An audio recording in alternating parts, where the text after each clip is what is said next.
Welcome to the new Camtasia Studio. We encourage you to watch and play with this Getting Started project video to learn some of the most important concepts of using the editor. If you want more in-depth tutorials that will walk you through the entire process of recording, editing, and sharing your videos, then please watch the Getting Started tutorials using this link under the Help menu. The editor is divided up into three main areas: the clip bin, the timeline, and the canvas. The canvas is where you see your video during playback and can move, resize, and reposition all media however you want.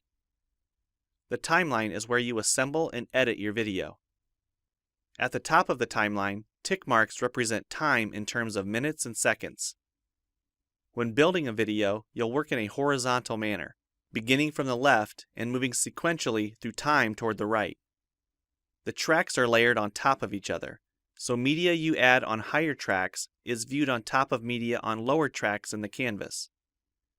For example, this callout is placed on top of the video track on the timeline, and therefore is on top of the screen video on the canvas. If I drag the video track on top of the callout on the timeline, the callout is now hidden behind the video on the canvas. Use the zoom slider to magnify the view of the timeline. This is very helpful when making precise cuts and selections, like removing ums in your audio. New media can be dragged and dropped on an existing track, or a new track is automatically created when media is dropped at this location at the top of the timeline. To change the position of a clip on the timeline, just drag it. To change the duration of a clip, drag the edges in either direction. An important part of the timeline is the playhead. To view your video, click play. Notice how the video and the timeline's playhead stay in sync. Click anywhere along the timeline and the playhead moves to that point. To remove a portion of your video, make a selection with the green in point and red out point. Then click the cut button. If you don't want media cut on a specific track, just click the lock icon. If you make a mistake while editing, press Ctrl-Z on the keyboard to undo, or choose Edit Undo. Double-click the playhead to deselect. Next, we'll look at the clip bin in the library. The clip bin holds recordings, audio files, images, and title slides being used in the project you're currently working on. The library stores video clips, intros, callouts, title slides, and other media assets you want to use from project to project. It is pre-populated with professional content you can use in your videos. You can download more media from our website by clicking this link. You'll find a lot more music, callouts, and animated titles to use in your projects, and it's all free. Once you find something you like this callout for example, just drag it to a track on the timeline and resize and reposition it as needed. Double-click the callout on the canvas to open the Callouts tab and edit the text, or change any of the text properties like color or size. You can find a number of other callouts to use in your projects by expanding the Shapes menu. You've probably noticed the video zooming in and out at times, for example here when it's zooming into the timeline.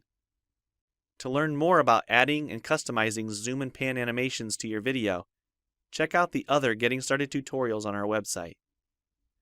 We've talked about some of the tabs already, but be sure to explore the others for adding and editing special effects.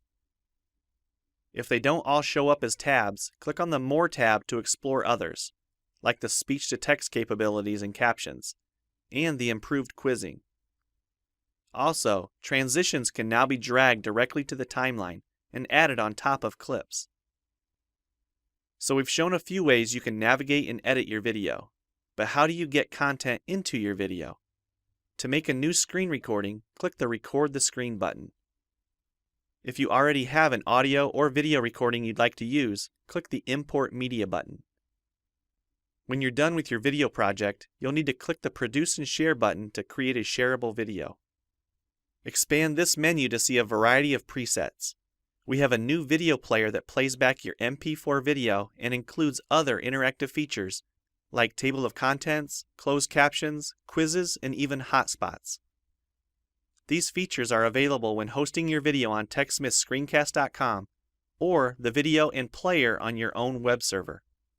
This player provides playback on multiple devices with just one video, whether it's a phone, tablet, laptop, or desktop computer. Well, it's time for you to try Camtasia Studio for yourself using the content on the timeline, or better yet, create your own. We have lots of free tutorials on our website, and I recommend you begin with the Getting Started series. Also, the help file inside Camtasia Studio tells you how to use each of the Camtasia Studio features and applications.